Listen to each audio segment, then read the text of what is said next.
राधे राधे, हरे कृष्णा। कैसे हो आप सभी लोग? आई होप आप सभी अच्छे होंगे, स्वस्थ होंगे। जैसा कि आपको पता है कि आने वाले हैं चैत्र माह के नवरात्रे। तो ये जो नवरात्रे आ रहे हैं, जान लेते हैं नवरात्रों के बारे में थोड़ा सा। और इसी के उपलक्ष्य में आपके लिए एक और वीडियो लेकर आ चुकी हूँ। अगर आपको वीडियो अच्छी लगती है तो लाइक शेयर सब्सक्राइब करना बिल्कुल ना भूलें और वीडियो को ज़्यादा से ज़्यादा शेयर जरूर करें। जय माता दी। आप सभी को चैत्र नवरात्रि की हार्दिक शुभकामनाएं। चैत्र नवरात्रि इस बार साल 2025 में 9 दिन के नहीं बल्कि 8 दिन के होने वाले हैं। ऐसा माना जाता है कि इस अवधि में अगर सच्चे भाव से माँ भगवती की उपासना की जाए तो न केवल जीवन में ही सुख समृद्धि होती है बल्कि घर परिवार करियर में भी बहुत ही ज़्यादा सुख समृद्धि का अनुभव होता है। अच्छे परिणामों की प्राप्ति होती है। नवरात्रि के पहले दिन कलश स्थापना की परंपरा हमारे समाज में सदियों से चली आ रही है। कहते हैं कि जहाँ शुभ मुहूर्त में घट स्थापना यानी कि कलश स्थापना की जाती है तो वहाँ पर सदा ही माँ दुर्गा का आशीर्वाद बना रहता है। उस घर में या परिवार के सदस्यों पर संकटों के बादल कभी नहीं मंडराते। इसलिए भक्त अपनी श्रद्धा और सामर्थ्य के अनुसार नवरात्रि के दिनों में माँ भगवती के 9 अलग अलग रूपों की पूजा अर्चना करके उपवास रखते हैं। तो चलिए आपको बताते हैं कि इस बार चैत्र नवरात्रि कब से प्रारंभ हो रहे हैं, कब समाप्त हो रहे हैं, अष्टमी और नवमी तिथि कब रहेगी, कलश स्थापना का शुभ मुहूर्त क्या रहेगा। इस बार तिथियों की गड़बड़ के कारण आपके मन में यह प्रश्न भी जरूर होगा कि नवरात्रि में किस दिन किस देवी माँ की पूजा की जाएगी और अष्टमी और नवमी तिथि क्या एक बार एक ही दिन पड़ रही है या फिर अलग अलग दिन में। अपने मुहूर्त के अनुसार ही पूजा की जाए। साल 2025 में चैत्र नवरात्रि प्रारंभ होगी 30 मार्च दिन रविवार से और चैत्र नवरात्रि व्रत समाप्त होंगे 6 अप्रैल दिन रविवार को, यानी कि रविवार के दिन से ही व्रत जो है प्रारंभ होंगे। तथा जब भी रविवार के दिन से व्रत प्रारंभ होते हैं तो ऐसे में माँ दुर्गा की सवारी हाथी माना जाता है। दिनों के आधार पर माता की सवारी निर्धारित होती है और हाथी पर आगमन बहुत ही शुभ संकेत होता है। हाथी पर ही इस बार माता प्रस्थान भी करेंगी। प्रतिपदा तिथि 29 मार्च दिन शनिवार को शाम 4:28 से प्रारंभ होगी और प्रतिपदा तिथि समाप्त होगी 30 मार्च दिन रविवार को दोपहर 12:49 पर। प्रतिपदा तिथि में कलश की स्थापना हमेशा शुभ मुहूर्त में करनी चाहिए और कलश स्थापना का शुभ मुहूर्त रहेगा सुबह 6:13 से 10:22 तक। इसके अलावा अभिजीत मुहूर्त को भी कलश स्थापना के लिए बहुत ही उत्तम मुहूर्त माना जाता है, जो कि दोपहर 12:01 से 12:50 तक रहेगा। और इस बार अष्टमी तिथि यानी दुर्गा अष्टमी का व्रत रहेगा 5 अप्रैल दिन शनिवार को और राम नवमी यानी दुर्गा नवमी 6 अप्रैल दिन रविवार को मनाई जाएगी। कलश विसर्जन, दुर्गा विसर्जन और नवरात्रि व्रत का पारायण किया जाएगा 7 अप्रैल दिन सोमवार को। दशमी तिथि 6 अप्रैल दिन रविवार को शाम 7:24 से प्रारंभ होकर अगले दिन यानी 7 अप्रैल को सोमवार को रात 8 बजे तक समाप्त होगी। वैसे तो दशमी तिथि में ही कलश विसर्जन और नवरात्रि व्रत का पारायण करना चाहिए, लेकिन बहुत से भक्त अष्टमी तिथि के दिन जिनके घर में कन्याएं पूजन होती हैं वो कन्या पूजन करने के बाद भी अन्न ग्रहण कर लेते हैं। तो कुछ लोग नवमी तिथि के दिन कन्या पूजन करके अन्न ग्रहण कर लेते हैं और फिर नवमी तिथि को ही शाम के समय सूर्यास्त से पहले कलश विसर्जन भी कर लेते हैं। ऐसे में अगर हो सके तो आपको दशमी तिथि के दिन ही माता की चौकी हटानी चाहिए। कलश का विसर्जन भी दशमी तिथि को ही करना चाहिए। अगर बात करें कि इस बार नवरात्रि में किस दिन देवी माँ की पूजा की जाएगी तो इस बार जैसा कि आप जानते ही हैं 30 मार्च से नवरात्रि प्रारंभ होगी। तो इस दिन तो घट स्थापना और माँ शैलपुत्री की पूजा की जाएगी। इसके बाद अगले दिन 2 तिथि एक साथ पड़ रही हैं तो 2 तिथि में यानी माँ ब्रह्मचारिणी और माँ चंद्रघंटा की पूजा एक साथ ही की जाएगी, एक ही दिन की जाएगी। और इसके ठीक अगले दिन क्रमश माँ कुष्मांडा, माँ स्कंद माता, माँ कात्यायनी, माँ कालरात्रि, माँ महागौरी और माँ सिद्धिदात्री की पूजा की जाएगी। अगर आप नवरात्रि के व्रत रखते हैं तो इस बात का आपको विशेष तौर पर ध्यान रखना होगा कि नवरात्रि में सिर्फ दूसरे दिन ही 2 देवियों की पूजा एक साथ की जाएगी। बाकी आपको ये ध्यान रखना है कि जिस क्रम से पूजा करनी होती है उसी क्रम से करनी है। अष्टमी तिथि 4 अप्रैल शुक्रवार की रात 8:13 पे प्रारंभ होगी और जिसकी समाप्ति अगले दिन यानी 5 अप्रैल शनिवार को शाम 7:26 पर होगी। इसके बाद से ही नवमी तिथि प्रारंभ होगी, तो ऐसे में आप ध्यान जरूर रखिएगा कि माँ महागौरी की पूजा यानी अष्टमी तिथि की पूजा आपको 5 अप्रैल दिन शनिवार को करनी है। नवमी तिथि 5 अप्रैल शनिवार को शाम 7:27 से प्रारंभ होगी और अगले दिन 6 अप्रैल रविवार को शाम 7:27 पर समाप्त हो जाएगी। ऐसे में उदय तिथि के अनुसार जो नवमी तिथि प्रारंभ होती है वह होगी 6 अप्रैल दिन रविवार को और इसी दिन माँ सिद्धिदात्री की पूजा की जाएगी और नवमी का व्रत भी इसी दिन रखा जाएगा। अगर यह जानकारी आपको अच्छी लगी तो इस वीडियो को ज़्यादा से ज़्यादा शेयर कीजिएगा।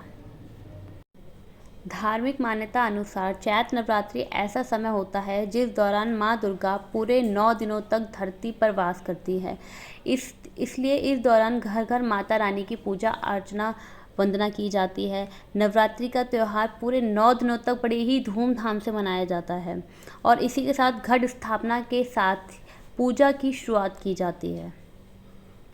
आइए अब हम जान लेते हैं कि चैत्र नवरात्रि का आखिर मतलब क्या है, महत्व क्या है।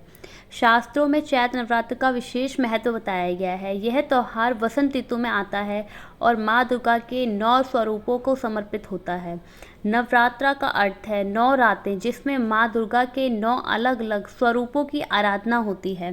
कहते हैं कि इन पावन दिनों में देवी की उपासना से मनोवांछित फल की प्राप्ति की जा सकती है। आखिर हिंदू धर्म में चैत्र नवरात्रि क्यों मनाए जाते हैं, इसी बात पे थोड़ा सा प्रकाश डालते हैं।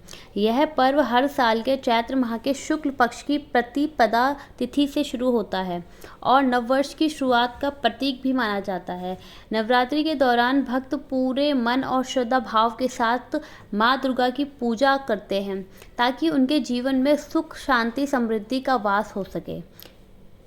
इसीलिए नवरात्रि मनाई जाती है। आखिर माँ नवरात्रि हमें कैसे मनानी चाहिए, माता के जो दिन है, माता के जो 9 दिन हैं वह हमें किस प्रकार से सेलिब्रेट करने चाहिए, किस प्रकार से हमें मनाने चाहिए। घी से भरा हुआ दिया और धूपबत्ती अर्पित करें, मतलब एक घी का आपको दीपक जलाना है तथा धूपबत्ती भी आपको अर्पित करनी है। दुर्गा माँ के प्रत्येक रूप के लिए विशिष्ट मंत्रों का जाप करें। भोग के स्वरूप में ताजे फूल, फल और मिठाई, शुद्ध घी से बनी मिठाइयाँ चढ़ाएं। भक्ति गीत गाते हुए आरती दीपक से पूजा करें। इसी प्रकार आप माता के 9 दिनों को बहुत अच्छे से सेलिब्रेट कर सकते हैं। आइए अब जान लेते हैं कि कौन सी नवरात्रि ज़्यादा महत्वपूर्ण होती है।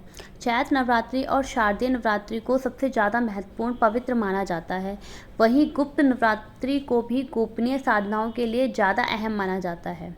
चैत्र नवरात्रि, चैत्र महीना हिंदू नववर्ष का पहला महीना होता है। चैत्र नवरात्रि में माँ दुर्गा की पूजा करने से पुण्य की तिथि प्राप्ति होती है। चैत्र नवरात्रि बुराई पर अच्छाई की जीत का प्रतीक माना जाता है। आइए अब बात कर लेते हैं शारदीय नवरात्रि की। शारदीय नवरात्रि को सबसे ज़्यादा मनाया जाता है। जो लोग नवरात्रि के व्रत रखना चाहते हैं वह भी इसी नवरात्रि से उसका प्रारंभ करते हैं। अगर हम धर्म ग्रंथों में इसकी बात की जाए, इसका प्रमाण में त्रेता युग की एक कथा का उल्लेख है जब प्रभु श्री राम ने लंका पर विजय पाने के लिए नवरात्रि का उपवास किया था।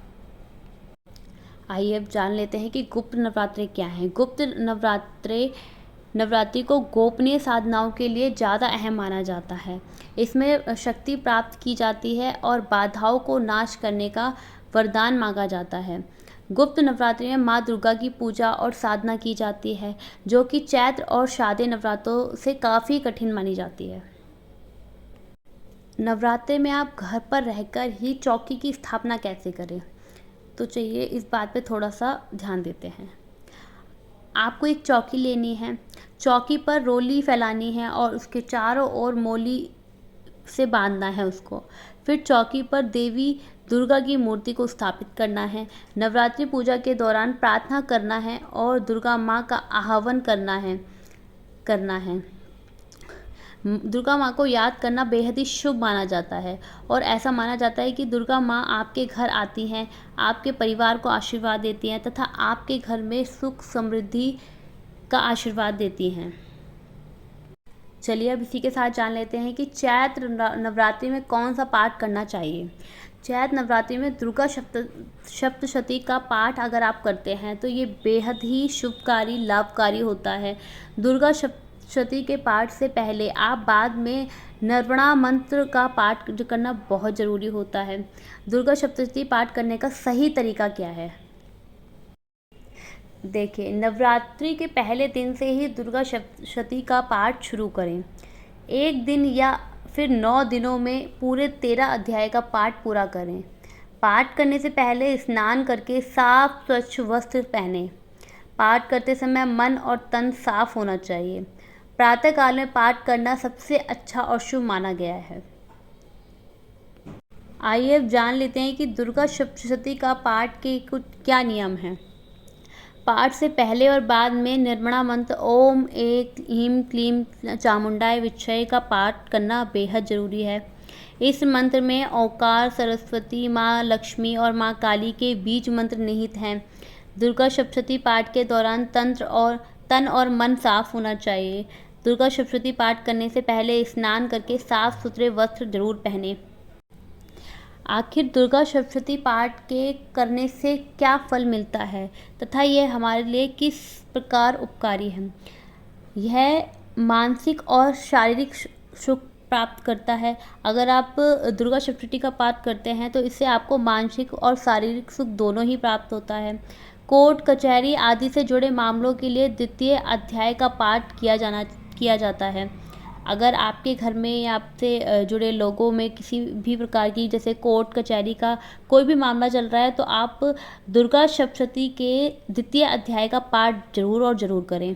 विजय प्राप्ति के लिए इस अध्याय का पाठ करना बेहद ही शुभकारी होता है। अगर हम बात करें तो हिंदू धर्म में चैत्र नवरात्रि की बहुत ही अच्छी विशेषता बताई गई है। हिंदू महीने में चैत्र में होती है जो आमतौर पर मार्च या अप्रैल में पड़ती है। यह वसंत के आगमन की घोषणा करता है जो बदलाव उर्वरता और नई शुरुआत का प्रतीक होता है। जबकि चैत्र नवरात्रि का अपना सांस्कृतिक और क्षेत्रीय महत्व है।